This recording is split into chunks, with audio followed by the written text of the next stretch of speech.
Federasi Sepak Bola Bahrain mengajukan perpindahan lokasi pertandingan melawan Timnas Indonesia pada lanjutan ronde ketiga, kualifikasi Piala Dunia 2026. Pertandingan dijadwalkan digelar di SUGBK Jakarta pada 25 Maret 2025. Namun, FA Bahrain merasa tim nasional mereka terancam jika pertandingan digelar di Jakarta. Kami menerima banyak ancaman pembunuhan melalui akun media sosial pemain. Ini tidak bisa dibiarkan. Kami tidak bisa membiarkan anggota kami dalam bahaya, tulis FA Bahrain. FA Bahrain juga mengajukan komplain atas perilaku supporter Timnas Indonesia di media sosial yang menyasar pemain hingga petinggi-petinggi FA Bahrain. Supporter Timnas Indonesia membanjiri dunia maya, menyasar akun-akun yang dianggap merugikan tim asuhan pelatih Shin Tae-yong pada pertandingan matchday ketiga grup C, putaran ketiga kualifikasi Piala Dunia 2026 zona Asia tersebut. Satu di antara akun yang terkena serangan warganet Indonesia adalah akun Instagram resmi Asosiasi Sepak Bola Bahrain, Bahrain FA. Tak lama setelah pertandingan Bahrain versus Timnas Indonesia usai, admin akun IGBFA memposting informasi skor akhir pertandingan. Ketika itu, kolom komentar masih dibiarkan terbuka. Akan tetapi dalam sekejap, kolom komentar dibanjiri netizen plus 62 yang melampiaskan kekesalan dan ketakpuasan. Tak butuh waktu lama hingga ribuan komentar masuk ke postingan itu. Pemain Timnas Indonesia Tom Hai memberikan kritikan pedas dengan cara pemain Cina. Dia menilai tim itu terlalu banyak membuang-buang waktu yang membuat jalannya laga terganggu. Dalam laga itu, skuad Garuda mengalami kekalahan 1-2 dari Cina dalam fase grup C putaran ketiga, kualifikasi Piala Dunia 2026 zona Asia. Pertemuan kedua tim itu berlangsung di Qingdao Youth Football Stadium, Selasa. Tom Hai mengatakan sangat tidak memuaskan berlaga dengan tim terlalu banyak drama. Hal itu membuatnya sangat kecewa dengan pertandingan hari ini, ditambah Timnas Indonesia mengalami kekalahan. Saya merasa sedikit kecewa. Kami bermain melawan tim yang hanya membuang waktu dan terjatuh. Mereka tidak bermain sepak bola, kata Tom Hai. Pemain berposisi gelandang itu mengatakan timnya memang lengah dengan kebobolan 2 kali pada babak pertama. Akan tetapi menurutnya Timnas Indonesia sudah bermain dengan cukup baik.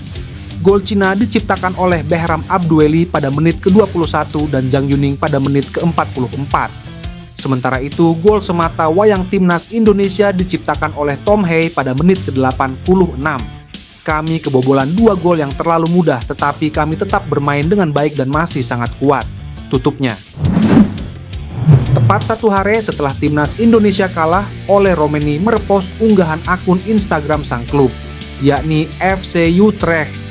Isi unggahan itu menggambarkan FC Utrecht yang tak sabar kembali bertanding di lanjutan Eredivisie 2024 sampai 2025. Akun tersebut membagikan perjalanan FC Utrecht yang mencatatkan 6 menang, 1 imbang dan 1 kalah di 8 laga awal Eredivisie 2024 sampai 2025. Berkat rentetan hasil positif di atas, FC Utrecht duduk di posisi 2 klasemen sementara Eredivisie 2024 sampai 2025 dengan 19 angka. Saat ini FC Utrecht terpaut 5 poin dari PSV Eindhoven di puncak, namun mereka memiliki tabungan 1 pertandingan yang belum dimainkan. Ole Roemeny sendiri tampil oke bersama sang klub musim ini. Dia telah bermain 7 kali dan mengemas 2 gol. Sekarang yang jadi pertanyaan, kapan Ole Roemeny memperkuat Timnas Indonesia? Baru-baru ini agen Ole Roemeny, Joost Ebergen, mengatakan kepada akun Sibola bahwa sang klien masih memikirkan masak-masak terkait tawaran PSSI untuk memperkuat Timnas Indonesia. Peran Ragnar Oratmanguyen dibutuhkan dalam hal ini. Ragnar Oratmanguyen dapat bertindak sebagai agen untuk membujuk Ole Roemeny segera menjalani proses naturalisasi menjadi WNI. Diharapkan penyerang 24 tahun itu sudah merampungkan proses naturalisasinya pada Maret 2025. Sebab pada Maret dan Juni 2025, Timnas Indonesia masih melakoni 4 pertandingan grup C kualifikasi Piala Dunia 2026 zona Asia, yakni tandang ke markas Australia, menjamu Bahrain dan Cina, serta melakoni laga di kandang Jepang. Bukan tak mungkin berkat bantuan oleh Romeni, timnas Indonesia bisa finish 2 besar yang otomatis meloloskan ke Piala Dunia 2026.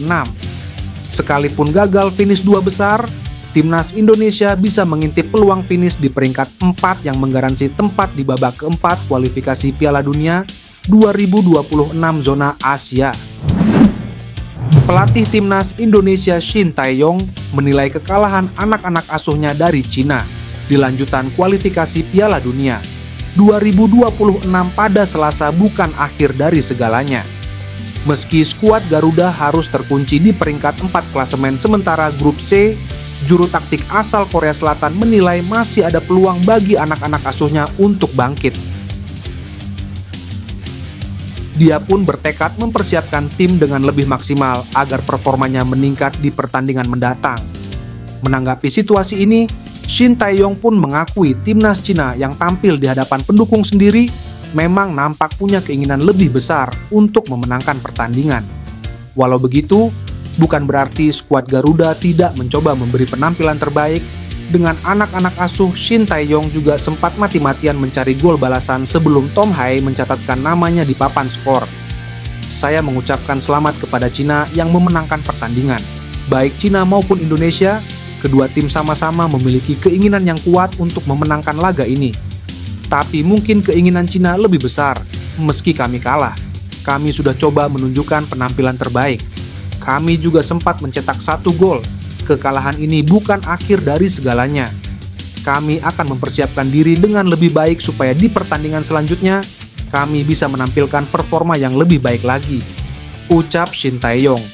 Wasit Ahmed Alkaf buka suara setelah menjadi bulan-bulanan netizen hingga sorotan dunia pasca, memberikan ruang Bahrain menyamakan kedudukan atas timnas Indonesia di kualifikasi Piala Dunia 2026. Pertandingan timnas Indonesia melawan Bahrain memunculkan kontroversial saat digelar di Stadion Nasional Bahrain. Pasalnya, wasit Ahmed Alkaf membuat skor menjadi seimbang 2-2. Gelandang Bahrain, Mohamed Marhoun, membuat gol kontroversial karena menembus gawang timnas Indonesia sebelum wasit Ahmed Alkaf meniup peluit pada menit ke-99. Dari wasit Ahmed Alkaf mengesahkan gol tersebut membuat timnas Indonesia gagal meraih 3 poin di kandang Bahrain. Wasit asal Oman itu pun meratapi nasib harus dibuat sengsara. Ahmed Alkaf belak-belakan dirinya telah menyelesaikan tugasnya sebagai wasit profesional. Alkaf menegaskan dirinya sangat terhormat setelah memimpin laga Garuda saat bersua dengan Bahrain. Ia berpendapat telah mencapai level tertinggi sebagai wasit berlisensi FIFA. Ia membela diri setiap pertandingan yang dipimpin olehnya bagian tersulit dalam membuat keputusan, terutama ketika memberikan hasil laga timnas Indonesia yang hanya meraih 1 poin atas Bahrain. Sebagai pembelaan, Alkaf juga selalu menanamkan nilai agama saat memimpin seluruh pertandingan. Ketika dirinya dinobatkan sebagai wasit utama, ia tidak selalu melupakan Allah Subhanahu wa Ta'ala sebagai Tuhan yang disembahnya. Menurutnya, penanaman agama dalam hidupnya sangat penting saat melakukan profesi wasit profesional di sepanjang kehidupannya. Ia menjelaskan agama selalu disertakan dalam setiap pertandingan saat berusaha menyempatkan doa kepada Sang Pencipta sebelum keputusan tersulit yang akan diciptakan olehnya. Jadi saya berpesan kepada Anda untuk selalu berdoa dan membaca Al-Quran. Ini adalah hal-hal yang menantang diri Anda, ucap Alkaf. Setelah memastikan Kevin Dix akan bergabung timnas Indonesia, PSSI diketahui masih akan terus menambah kekuatan agar kedalaman skuad Garuda. Ada banyak nama yang sudah lama disebut-sebut sebagai calon pemain naturalisasi timnas, di antaranya Jairo Redewald. Namun baru-baru ini media Belanda nge-spill terkait siapa pemain baru yang akan menyusul Kevin Dix. Selain itu juga didukung oleh pernyataan Menpora Dito beberapa waktu lalu bahwa ada 2 pemain besar yang kemungkinan akan segera gabung ke timnas Indonesia, mengikuti jejak Kevin Dix. Seperti kita tahu bahwa manuver PSSI akan menambah kekuatan masih terus berlanjut. Akan tetapi menurut media Belanda Voetbal Premier, PSSI akan mengurus Jairo Redewald, gelandang yang secara pengalaman tidak perlu diragukan lagi. Menurut media tersebut, masuknya Maes Hilgers, disusul oleh Kevin Dix, dinilai makin membuat value timnas Indonesia di mata pemain diaspora naik. Ditambah program yang ditaarkan PSSI dalam jangka panjang juga menjadi landasan lain. Jairo Riedewald lahir di Haarlem, Belanda pada 9 September 1996. Jairo mengawali karir sepak bolanya di Akademi Ajax. Ia menunjukkan bakat luar biasa sejak usia dini yang membawa ke jalur profesional dengan cepat. Pada tahun 2017, Riedewald pindah ke Inggris untuk bergabung dengan Crystal Palace di Premier League. Di sini, ia menghadapi kompetisi yang lebih ketat dan mendapatkan pengalaman berharga di salah satu liga terkuat di dunia. Selama berada di Crystal Palace, Riedewald sempat meminjamkan ke beberapa klub untuk mendapatkan lebih banyak menit bermain. Pengalaman ini sangat berharga untuk pengembangan karirnya. Jairo Riedewald dikenal dengan kemampuan pertahanan yang solid, kecepatan, dan teknik yang baik.